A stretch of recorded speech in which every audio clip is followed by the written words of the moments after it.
This time on The Gadget Show, we're conducting ourselves in a very technological manner.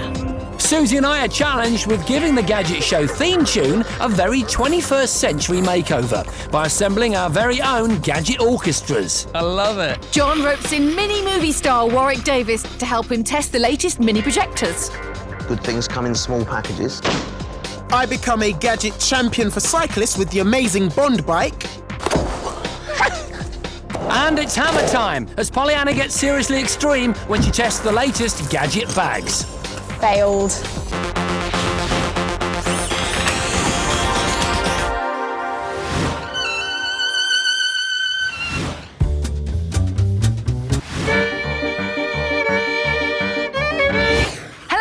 Welcome to The Gadget Show, and a very musical, melodic feel to this week's show as Jason and I take on the likes of Bach, Tchaikovsky, Shostakovich... Cliff Richard, Charles and Eddie, Anita Dobson. She did a beautiful version of the EastEnders soundtrack. OK, they get the picture. These guys face a music-based challenge, which I think I should have been involved in. No, seriously, I think you're right. I'm surprised you weren't. I mean, it's horses for courses, isn't it? If there's a gadget build, then Jason, you're all over that. Yeah. Suzi, if it's action-packed and features high speed, then you've got your name stamped on that. Yeah, OK, yeah. Yeah? So if it's music-based, then it's got to be me. I'm the lead singer of a band, for Pete's sake. I've taken on the likes of Craig David, Beverly Knight. You lost against Beverly. I was narrowly beaten by Beverly Knight on SingStar. But think about it. I've got the music in me. It should have been mine. Oh, you have got a point. We're just messing with you. But what would be more interesting, right? Peter Pitch Perfect over there, all right? Or watching us two, Tony Deaf and Deirdre Flatnotes having a go. I know what I'd rather watch. Yeah, you've got a point. So, off we went to find our challenge. Our only brief was to look out for a busker. And we stumbled across one just around the corner from the Gadget Show studios. Are you thinking what I'm thinking? Do you recognise that? This week on The Gadget Show. It's the Gadget Show theme tune. How'd you know that? Well, I wrote it. You wrote it? I did, yeah. I do. Nice to meet you, man. Good to meet you. Oh, that's amazing. Why are you here? I've got a challenge for you. Thank Thanks, you. man. Dear Suzi and Jason, your challenge is to take the Gadget Show theme tune and make your own version of it using gadgets. Excellent. The only rule is you must not use conventional musical instruments. You must perform your composition in front of a panel of judges at the home of the Birmingham Symphony Orchestra in just 1 week's time. Good luck. That is so cool. There you go, mate. Oh, no, not another musical challenge. I know. We've got such a rubbish track record. Tell me about it. Over the years on The Gadget Show, we've tried a number of times to become pop stars and musicians. And my heart will go on. But our efforts have always been flawed. Mainly because neither of us can sing. And on. Or play any sort of musical instrument. I've tried to make it big in the pop world by making my own digital music tracks. And my attempt at pop superstardom was, well, quite frankly, embarrassing. Last night are pushing me away. So here we are again. We had to try and make our own versions of one of the most recognisable tunes on TV. I think it's a really good idea, but I just don't know where to start. Oh, it's brilliant, but I haven't got a clue either. I just know it's going to be really tough. It's going to be one of those, isn't it? Yeah. So for that, I'm going to wish you good luck. Thank you, and I wish you good luck. Straight back at you. Good luck, Mr. B. Thank you, Mrs. P. In order to get my head around how I was going to win this challenge, I needed to do a bit of research and so headed straight to the nearest music shop to see if they had any non-conventional instruments that I could use. Meanwhile, I got busy on my laptop trying to figure out how on earth I was going to make a theme tune using non-instruments. DIY music. Excellent. I'm so excited about this. Before long, I'd stumbled across some really crazy stuff and was soon fascinated by the lo-fi approach a lot of artists were taking. Taking gadgets apart and rebuilding them as musical instruments, known as circuit bending, has become something of a craze, and I really liked the idea of it. Back at the music shop, I found my very own techie drum machine, the Roland V-Drums. I love the Roland V drums, electronic drums that have a great database of sounds that replicate a wide variety of drum kits. And they use this mesh technology on the drum head, so when you hit it, you get a very dynamic and real response. You also get a sequencer with them and a mixer to record your drumming. But although they were crammed full of tech, they're still classed as a conventional musical instrument, which was against the rules. And so my search continued. Wow. Back on the laptop, I was getting educated in the name of musical art. Oh, wow, he's setting fire to a piano. This guy's an absolute nutcase. He's certifiable.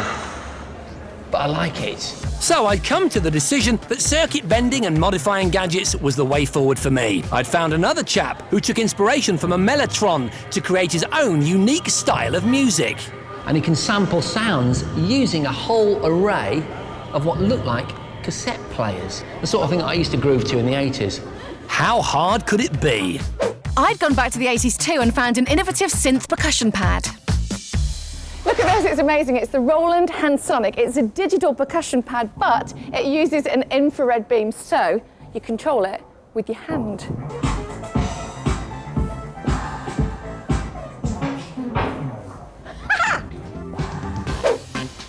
I headed off to a retro vintage shop to find some old tech I could use. I like this. Let's have a look at this.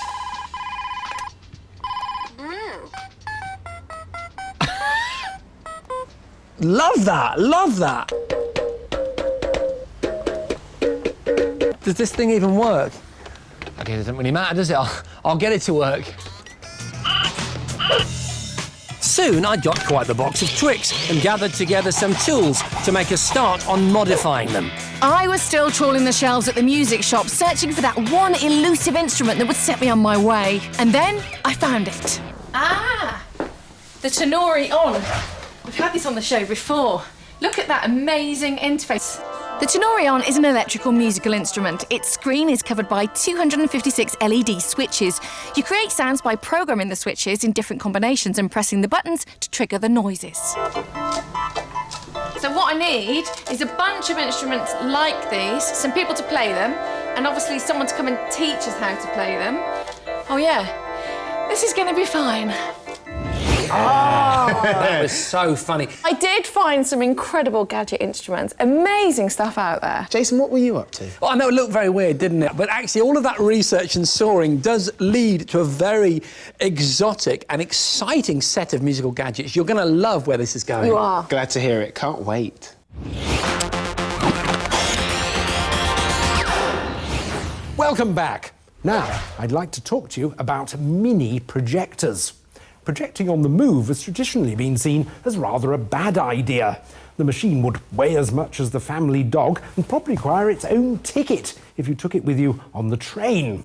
But now, there are mini projectors. They're small enough to fit in your pocket, but capable of projecting an image, so I'm told, over 6 feet across. But do good projecting things really come in small packages? Well, I decided to test them with a blockbuster. As gadgets go, these are certainly mini. And that gave me a marvellous idea. Why don't I visit a mini environment, shoot my own mini epic movie, and play the footage on my mini projectors to test how good they are? So I've come to Beaconscott Model Village to recreate some scenes from that classic 1960s movie, The Italian Job. And this was the plan. Take 3 remote control minis, red, white and blue, film a couple of scenes inspired by the cult movie, then show our footage using the mini projectors to the Gadget Show's master of everything mini, Hollywood actor Warwick Davis. He'd judge which is the best. I called on the services of 5 top remote control drivers from the Silverstone Moto Arena, and that left me to assume a more comfortable position behind the camera. Right, stand by. Italian Job, take 1, and action! The first scene was designed to be jam-packed with colour and movement. That would allow me to test out the quality of the video produced by the 3 projectors. As you'd expect, we had the minis outwitting the chasing police cars. Then there was the famous Italian Job sewer sequence, this time achieved with the aid of a domestic drain pipe. Lovely, lovely, lovely. And as the projectors I'm examining will often be used to view photos, I took a few snaps to use in my test. Brilliant. Then, once my mini masterpiece was shot and edited, we were ready to test the mini projectors. All I needed now was the help of Return of the Jedi and Hitchhiker's Guide star, Warwick Davis. Ah, Warwick, wonderful to see you. Nice to see you, John. Excellent. I was expecting a red carpet for the big premiere, but so it's more like lino, I'm afraid. slightly disappointed, but never mind. I do have 3 pocket projectors, though. Yeah, they look fantastic, don't they? Good things come in small packages, so I can vouch for that. My 3 projectors could all run off either battery or mains power. First was the Wi-Fi-enabled Adapt i500. It has a light output of 30 lumens. That's about as bright as a powerful torch. Next up, the Optima PK301. It provides 50 lumens and has a built-in media player with numerous connections. And finally, the Samsung SPH03, which also features a multi-format media player but only provides 30 lumens of light. Can you see a use for projectors like this?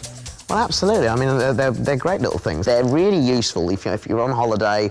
A lot of hotel TVs don't allow you to plug your phone and computer in nowadays, that you can just, put one of these on the bedside table, project it at the ceiling and lay in bed and enjoy a movie.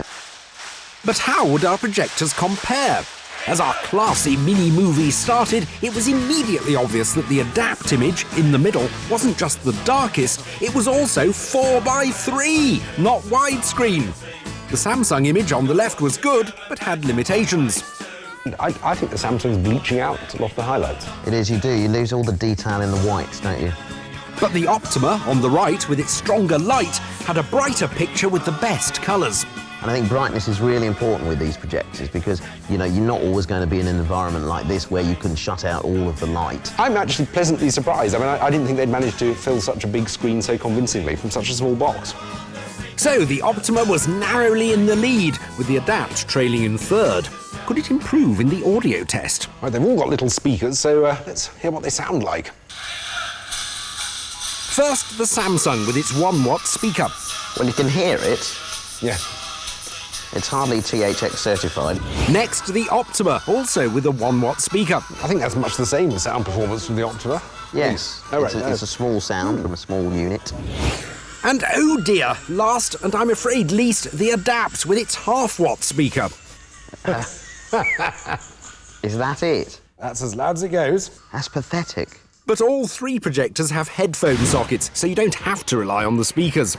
Finally, I wanted to view the photos I took when we were filming. All 3 projectors leapt into action once the micro SD cards had been slotted in. But again, the Adapt produced the worst pictures and the Optima the best. It's quite a bright picture, isn't it? Yeah, they look nice, they're bright and clear. In the end, we agreed that while the Samsung design was very stylish, the Optima was the best mini projector. And as for the Adapt, well, Not very adept no. at anything. So the Adapt gets just 1 sorry G. The Samsung did a pretty good all-round job, so it gets 3 Gs. And the Optima achieved a score of 4 Gs because it produced the brightest, best picture. Don't move. Okay. Sit still. Is it working, is it? That's it, it's really clear. I can't see it. It's really quite a flexible technology that I think is probably going to get even more versatile. I think so. They've just sort of got there now, and now they're going to get even better. They're going to get brighter, they're going to get high definition, they're going to get a lot easier to use. Excellent. Right, now it's time for a bit of Otis, our resident beefcake. You don't mind me saying that, do you? Not at all. Obviously, John's We know it's really John, the yeah. resident beefcake. But Otis is also good at sniffing out some of the latest tech. Yes, and this week, can I move now, by the way? Yeah, and this week he's checking out a gadget bicycle, which apparently can help protect you against aggressive motorists. Now, I love my cycling, and there's little better than taking to the saddle and enjoying the open air. The smell of the countryside, the feeling of freedom. You can't beat it. But do you know what stinks? City biking. All those bumpy roads, aggressive motorists. Well, okay, guess which way, I have to know. It can make the whole experience really unpleasant, not to mention dangerous. However, I've come across a bike which could make cyclists the new kings of the road. Meet a concept bike known as the Bond bike, a bike that comes fully loaded in every sense of the word. Built by an insurance company tired of claims, they created a one-off with an attitude. This bike says, I mean business, keep away, don't even think about it.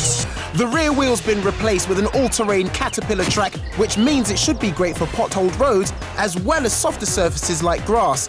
It's also got the world's most powerful cycle lamp fitted to the front. My favourite bit is this though, a flamethrower in the handlebars designed to keep off motorists who get too close. I couldn't wait to have a go, but I decided that no matter what, I wasn't going to test the ejector seat. Ouch. It was time to strap myself in. Watch out, here comes Agent Ortis. Slowly. Oh, very slowly. I soon discovered that whatever the Bond bike's qualities were, it wasn't built for speed. In fact, it was hard to see what it was built for. Although the Caterpillar track made it stable, the bike still handled like an armadillo. Let's take it uphill. Oh yeah. I was finding it hard to grasp the concept of this bike. On road and grass, it was hopeless, but its front ski gave me an idea. Maybe I've been going about this all wrong. So I went to an indoor ski centre to give the bike a proper alpine workout. Here we go then. Although the Caterpillar tracks were actually designed for use on snow, don't expect to see this bike at the Winter Olympics anytime soon. So, this concept bike was not one for the slopes either. But what about its much vaunted weapon, the flamethrower? It wasn't exactly a smooth, quick release mechanism, but I persevered. I'd have created more heat rubbing my hands together. Back to the drawing board, guys. Right, now sit up and pay attention. On the 13th to the 17th of April next year, Gadget Show Live returns to the NEC in Birmingham, and it's bigger and better than ever before. Head over to our website at 5.tv/Gadget Show for details of how you can get your hands on tickets for the UK's biggest consumer technology event and the return of the Gadget Show Super Theatre, your chance to see us live on the big stage. Welcome back. Now it's time for this week's top 5. As you'll know, any self-respecting gadgeteer always carries around a bunch of gadgets. And what do you need to put them in? A gadget bag, of course. Here's Pollyanna with our top 5 gadget bags. I'd gathered together 20 of the best gadget bags out there, and I intended to put them through their paces to find our top 5. So I needed to whittle down the numbers, and that meant being strict. If my kit didn't fit, it was out of here. If it was uncomfortable, it was out of here. And if it looked awful, guess what? It was out of here. Definitely not one for the boys. I was down to 10 and it was time to get serious. I wanted to know what would happen to my precious gadgets if they met with an accident. So I devised some real-life nightmare scenarios to test for protection. But as you can guess, they're not going to let me use proper gadgets just to test for protection. So I've got something just as valuable. These Gadget Show Live plates. They're about the similar size as a laptop and also shows the fragility. So into the bag. I wanted my final 5 bags to be the toughest out there. Ouch. First of all, I was going to see how the bags would cope with a little tumble down the stairs. Something that could happen oh so easily. Not even a chip. Any weaknesses would be punished. If a plate broke, the bag was eliminated. Whoops. The rest of the bags protected the plates perfectly. So with only one down, it was time to up the ante. Failed. Not a single mark. The balcony test saw off another 3 bags, leaving me with 6. But what about this? Car boot time. It was one step too far for the North Face hotshot bag, and that meant I had my top 5. It was time to determine each bag's position in the final countdown by seeing how waterproof they were. For this test, I stuffed each of the 5 bags with newspaper. Whichever one kept the paper driest would be crowned king. But this time it's personal. I'm taking one for the team. Come on!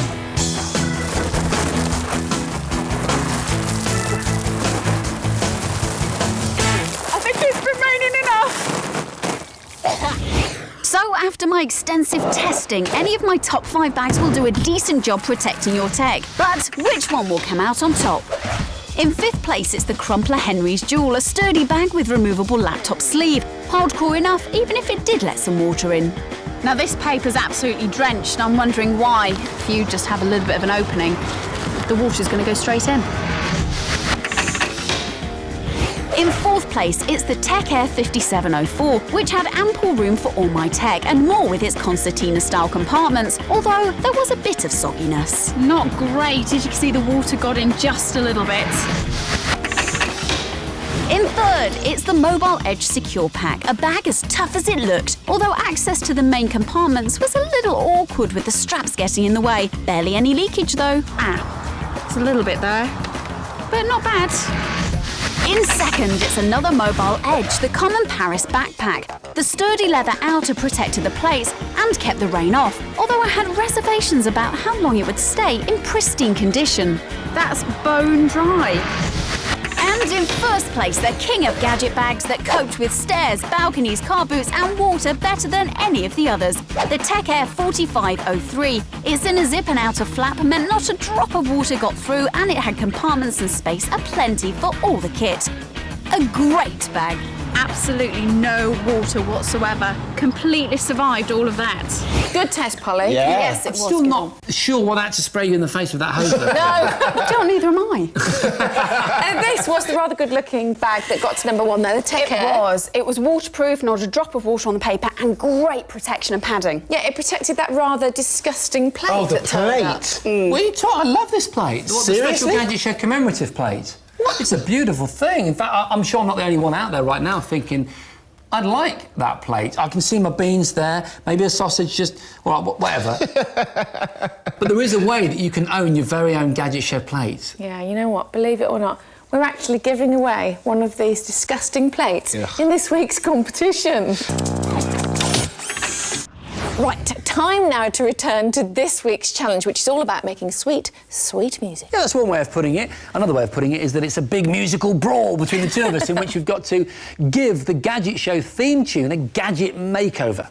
Yeah, the idea is that we're going to perform the Gadget Show theme tune live, but we're not allowed to use conventional musical instruments. So I was going down the route of bizarre gadget instruments. Whereas I decided to go with no instruments at all, but rather get existing consumer tech that I'd sawed and soldered and spliced together to hopefully turn its bleeps and pings and pongs into something musical. Yeah, so our pings and pongs in place. It was time for a boot camp, which we honestly thought would end up being very harmonious. Yeah, like a symphony. Ooh. My initial idea of modifying the toys myself was proving to be a bit of a pain. It was clear that I didn't actually know what I was doing. Hello, yellow, yellow, yellow, yellow. Or what I was going to do with them once I'd got them open. So I packed them up and headed off to meet Brian and Daz of the Modified Toy Orchestra, who'd agreed to help me. Hi guys, how you doing? Oh yeah. All right, Jason. Nice to meet you. Great to see you both. Nice to meet you. They are sound artists, experts in turning old redundant tech into musical instruments by circuit bending and changing the way the toys sound. So our challenge is to use gadgets as instruments and eventually make sound something like this.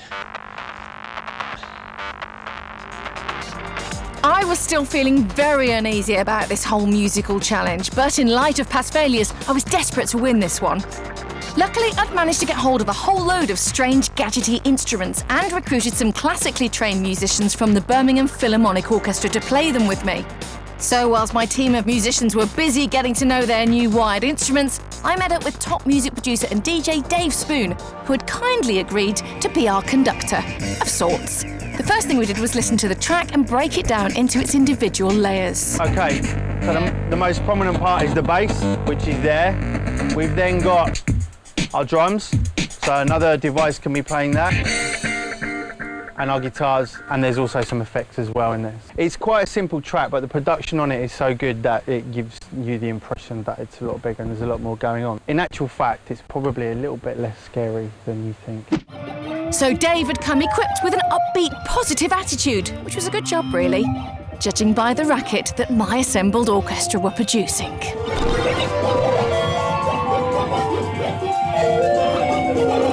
Okay. Hello. Wow. Back at the Modified Toy Orchestra HQ, we started to look at my toys to see if any of them could be adapted and accompany their existing collection of modified toy instruments. There we go. One of our favourites. And it's got a nice keyboard there, listen. Lovely. Well, really, what we have to do is open up and see. Let's do it now. Let's take it apart. Let's have a look. Drivers. The first thing we did was check out the circuit board inside the toy to see if the sound output could be modified. This resistor here might affect pitch if we're lucky. The easiest way to explore this kind of circuitry is to simply wet your fingers and touch the circuitry while you're making a sound. So that's affecting pitch. It was great news. The first toy was perfect for modifying. But I couldn't really play it with wet fingers. I needed to have more control, and so we added a variable resistor to turn the sounds into actual music. Circuit bending at its very best. Back at the studios, we'd already started practicing together. It was clear that we had a long road ahead. Has that got on the wrong one? Yeah. But with Dave at the helm, we were feeling quietly confident. I'd be leading my mini orchestra, playing the drums on the amazing Reactable. It's a sound generator and modifier, but it uses this tangible interface to work. So I can put these blocks on here, turn the volume up. It's a traditional synthesizer redesigned with an amazing sci-fi interface. The Reactable associates a musical phrase, action or beat with each of the tangible blocks. As the block is added, another musical layer is added too. And you can even twist these to bend the pitch. 1, 2, 3, Jeff. After 4 bars, the Korg K oscillator would add some hi-hat and special effects sounds. This digital box of fun noises and tricks is full of preset sounds that you can manipulate using the touchpad. The Continuum, a keyless keyboard, would supply the thumping bass line.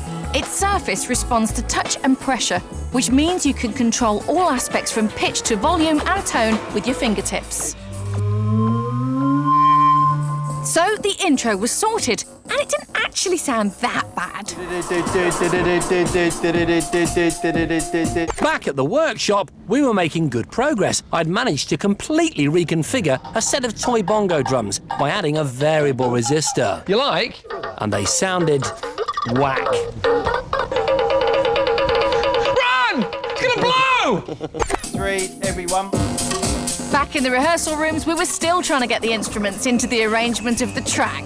It's fair to say that we weren't exactly gelling. The Eigenhardt Pico was going to take on the all-important guitar solo of the track. It's a sort of hybrid flute keyboard with 18 keys and a pipe for blowing. The software gauges your blowing and finger pressure. As you play, it allows you to change the scale, key and alter tempo. 1, 2, 3, F. The key change to F halfway through the track would come from the Ocarina app on the iPhone 4, which plays like the ancient flute featured in Nintendo's Legend of Zelda game. Our old favourite, the Tenorian, will be playing this section too.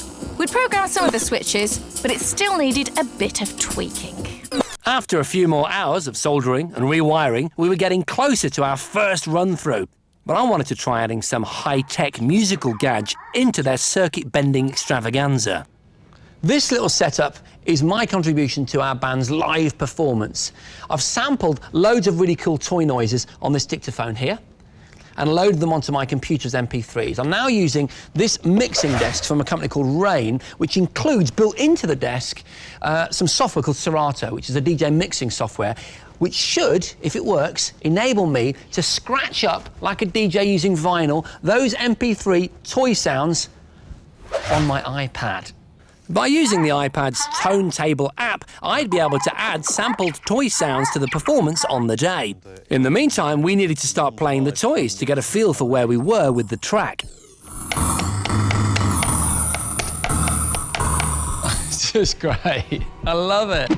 It was time to face the music. My symphony orchestra musicians had practiced their individual parts and were ready. Dave was sure we could do it, but I wasn't. Let's do this. Blood, sweat, tears, and yes, a little bit of love had gone into the construction of our toy instruments. This was it. OK, right, I'm ready. Was this the moment we'd finally master a musical challenge? Ready? Ready? OK, so drums.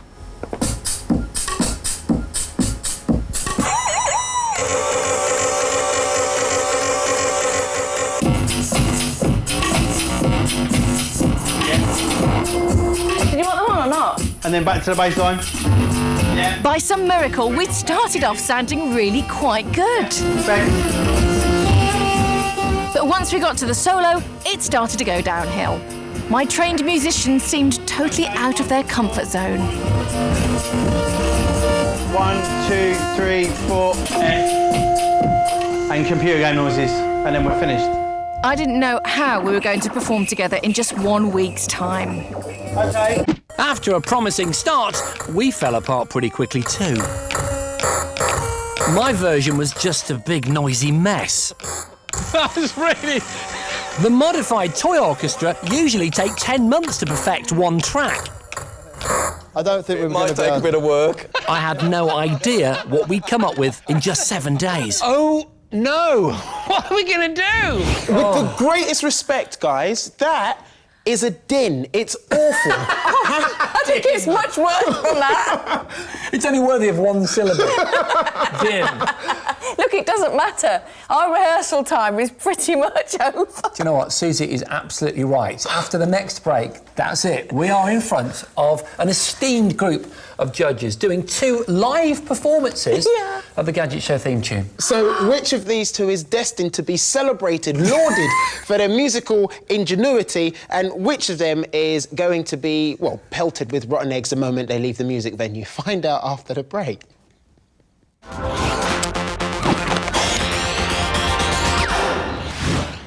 Welcome back. Now, if you've been watching this week's show from the very beginning, you might be able to guess why these very smart people are behind us. If you've not been watching from the beginning of the show, then this is all kind of surreal, isn't it? Maybe you should explain.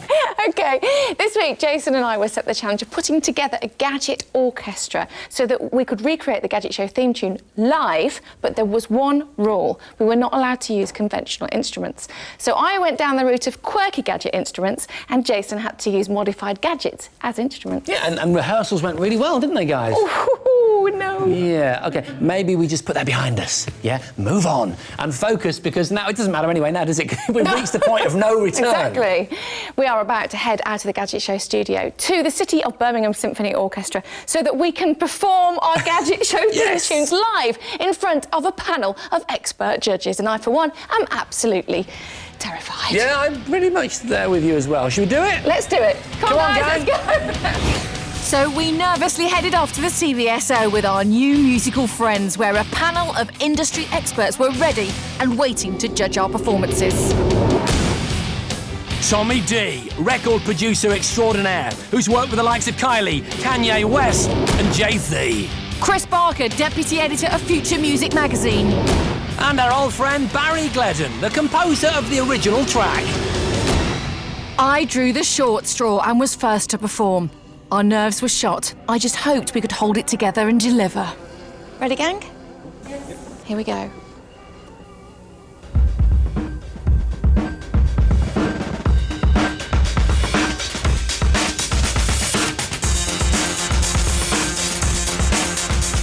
We started really well, taking our cues from Dave. And from where I was standing, we were actually sounding quite good. Before long, we were really getting into our groove and jamming together. Dare I say it, I was actually quite enjoying it.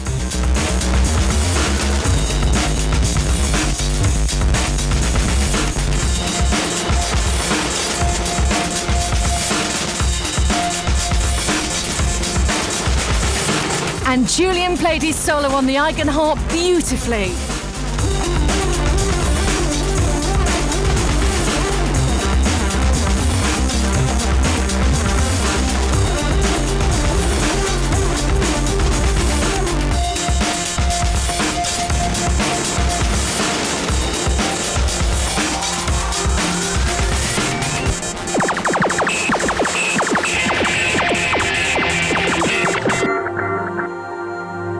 Susie's orchestra was amazing. I couldn't believe what she'd done in just a week.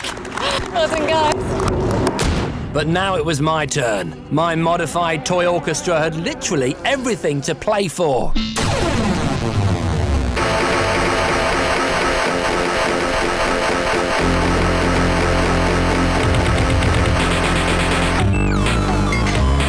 It was immediately on obvious that we'd gone for a completely different sound using the toys. It was much darker, and the bass was almost deafening.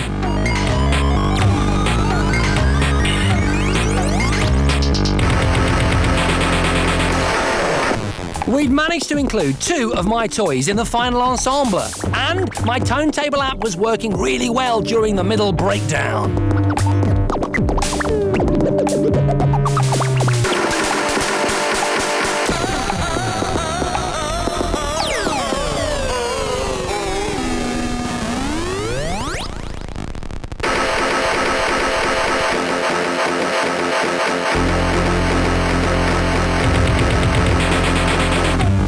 I just hoped the judges would go for our less conventional take on the track.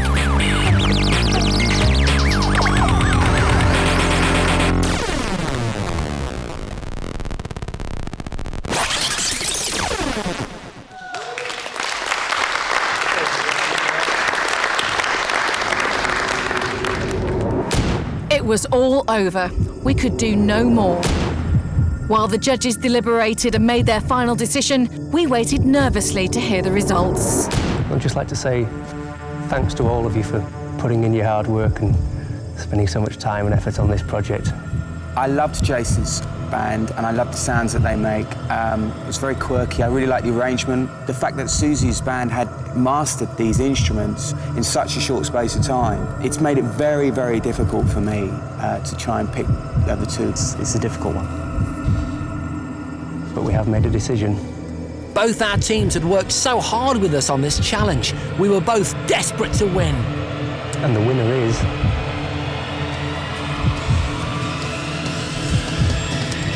Suzi.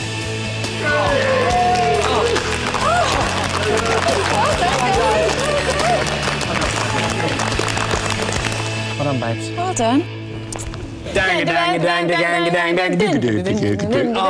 have to applaud you both because at the end of the second part of this challenge, it looked like the pair of you were on a hiding to absolutely nothing. We thought we were. It's really embarrassing, the rehearsal, wasn't it? I loved your dubstep departure. Did you like that? It was amazing. It was really nice, really nice. But total praise to you, Suzi, because you took a bunch of trained musicians and having them learn instruments fairly alien to them. Absolutely alien. I mean, a week ago, they had never seen those instruments. So Brilliant. They did incredibly well. It was such a lot of fun, wasn't it? It was absolutely awesome. As an added bonus, you guys get to hear Suzi's winning tune again at the end of the show. Yes, and also, if you have missed any of tonight's show, or any shows actually in this series, you can catch up with them on Demand 5. Yeah, that's www.5.tv/Demand5. OK, we will see you next time. See you next time. See ya.